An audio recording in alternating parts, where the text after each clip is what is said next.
세 번째 이슈, 부영욱 한국국방연구원 국방전략연구실장과 얘기를 나눠봅니다. 어서 오세요. 네, 안녕하십니까. 가장 눈에 띄는 게 로켓군인데요. 네. 이게 어떤 임무를 맡고 있는 건가요? 예, 이게 로켓군은 중국군의 제2포병이 네. 66년에 창설이 되었는데요. 네. 중국 공산당 당 중앙군사위원회에 직접 그 지휘를 받는 그런 전략적인 부대였죠. 이것을 업그레이드한 부대라고 보시면 되겠습니다. 과거에 제2포병이 전략 핵전력 그리고 전술 미사일 부대 그리고 이를 지원하는 부대로 구성되어 있었는데 이번에 로켓군으로 승격시키면서 이것을 로켓군이 육해공군과 같은 동급의 부대로 이제 격상되었다는 그런 의미를 가지고 있고 전략적 핵 억제 전력을 강화시킨다 이런 그 의미를 중국 공산당이 그것을 의미를 강하게 부여한다 이렇게 해석을 평가를 할 수 있겠고요. 아까 보도에 나왔습니다마는 시진핑이 이 부대를 깃발을 건네주면서 네. 이런 말을 했어요. 전략적 억제를 위한 핵심 전력이다 당신들은. 그리고 이 부분이 중요한데 중국의 로켓군은 중국의 강대국적인 지위를 격상시키는 그런 주춧돌 같은 역할을 하는 부대다. 이것을 명심해서 전략 핵전력을 항상 준비태세를 완비하고 중국이 방위권력, 전체 방위권력의 어떤 억제력과 그 전제적인 중국 방위권에 대한 타격력을 완비하는 그런 태세를 갖춰라 이렇게 지시를 했다고 알려지고 있죠. 이렇게 새로 로켓군으로 편제를 했다는 거는 전력이 예전보다 많이 상승했다는 얘기로도 볼 수 있을까요? 그렇죠. 아까 보도에도 나왔습니다만은 창설하자마자 훈련하는 것을 공개를 했죠. 네. 그러니까 기상 조건이 어떤 상황에서든지 시험 발사할 수 있게 한다든지 아니면 전자파 방해를 한다든지 이런 새로운 훈련을 하는 모습을 보여주면서 능력을 강화시키는 이런 그것을 이렇게 보여준다는 의미가 있었죠. 보여준다는 거 사실 이거 실전 훈련만 하고 이렇게 CCTV 통해서 공개하지 않을 수도 있었는데 그렇죠. 이렇게 공개를 한 거는 분명히 무슨 의도가 있는 거겠죠? 그렇죠. 이게 예전부터 했던 그런 훈련일 수도 있어요. 네. 그렇지만 이것을 보여줬다는 게 중요한 것이죠. 네. 이 보여준다는 행위를 통해서 어떤 정치적 효과를 노리느냐 이것을 분석해야 되는 것이 우리 분석가와 우리 정책 당국의 역할인데 아마도 이 관중을 누구로 했느냐 이게 제일 궁금할 거 아니겠습니까? 그렇죠. 이런 업그레이드된 능력을 보여주면서 새롭게 모습으로 새 옷을 입으면서 보여주면서 아마도 그 관중은 미국과 미국의 우방국들이 지금 중국을 견제하는 네트워크를 펼치고 있지 않습니까? 네. 이것을 통해서 경고하는 의미도 있고 우리 중국의 군사력을 과시하는 측면도 있다 이렇게 보여질 수 있죠. 중국의 관영 환구시보라는 신문이 있는데 네. 1월 3일자 사설에서 이런 얘기를 했어요.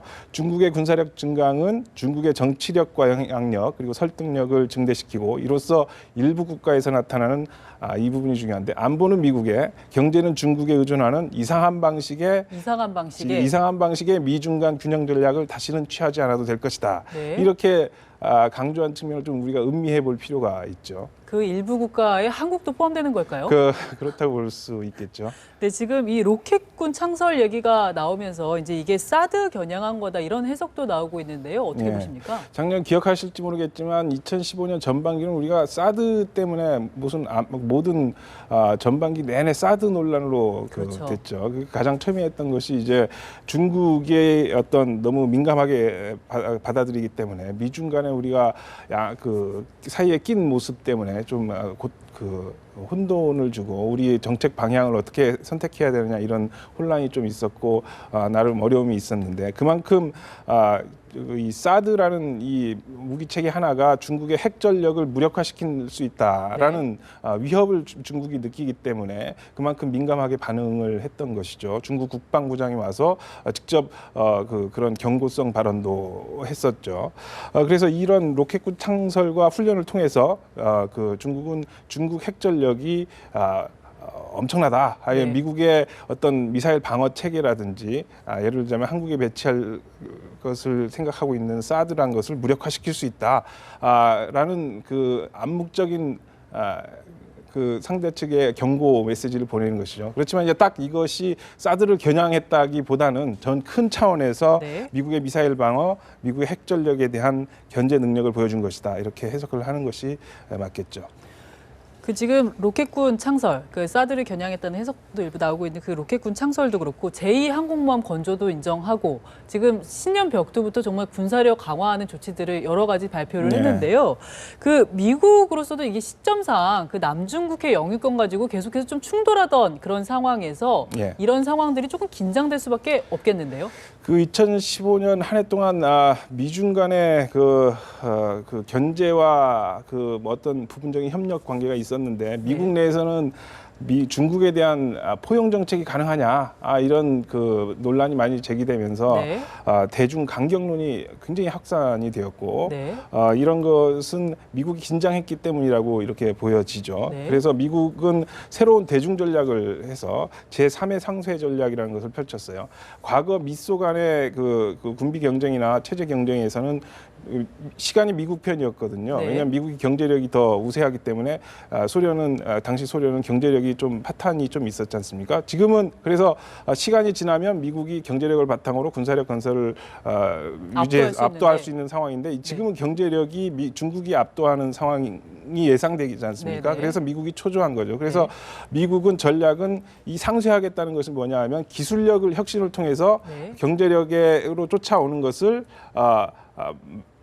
상쇄하겠다 이런 것이죠. 그래서 이런 초조함이 이렇게 나타나는 것이죠. 미국의 어떤 대외 정책이나 대중국 전략에 있어서 지금 이 동북아에서 미국과 중국 간 핵 경쟁이 이제 본격화하는 거 아니냐 이런 얘기도 나오고요. 지금 남중국해 영유권 분쟁은 이제 언제나 이제 일촉즉발의 위기 상황인 것 같은데 실제로 이 패권 경쟁 전망 어떻게 보십니까? 서로 충돌할 가능성이 있을까요?